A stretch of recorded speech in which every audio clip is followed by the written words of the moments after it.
Next we'll look at how the three pathways of lipid transport all link together and interact with one another.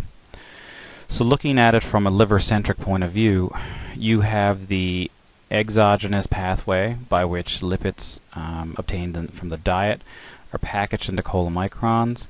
They are then exported into circulation, travel through the periphery, and are acted upon by lipoprotein lipase, removing triglyceride, producing a triglyceride-poor chylomicron remnant, which is picked up by specific receptors in the liver.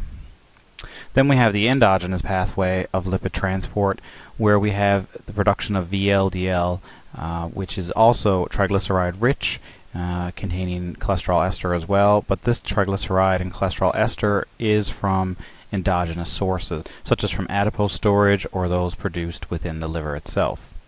This pathway, similar to the exogenous pathway, the delipidation by lipoprotein lipase and the removal of triglyceride from the VLDL as it converts to an IDL particle.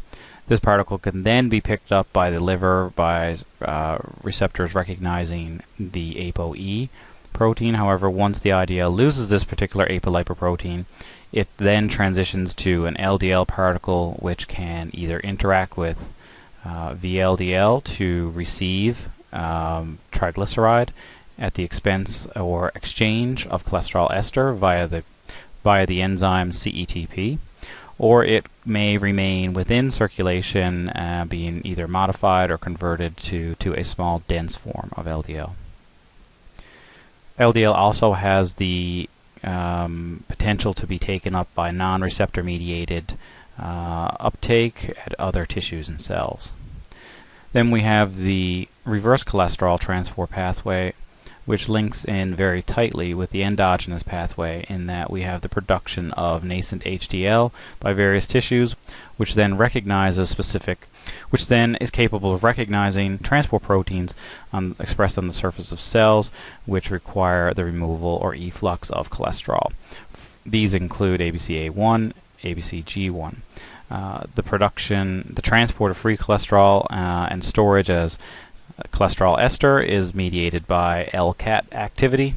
Then lipid-rich HDL particles are capable of transferring cholesterol ester to VLDL particles, in return receiving triglyceride, or they can be taken up by the liver via the SRB1 receptor. HDL particles also interact with macrophage and foam cells, which have subsequently endocytized small, dense, or modified LDLs, becoming lipid-rich and potentially atherosclerotic, thereby reducing this atherosclerotic risk by reducing the amount of lipid present in these cells. Then the HDL again can be taken up by the SRB1 pathway. This diagram gives you a discrete summary of the endogenous and exogenous lipid transport pathways and how they interact with the reverse cholesterol transport pathway.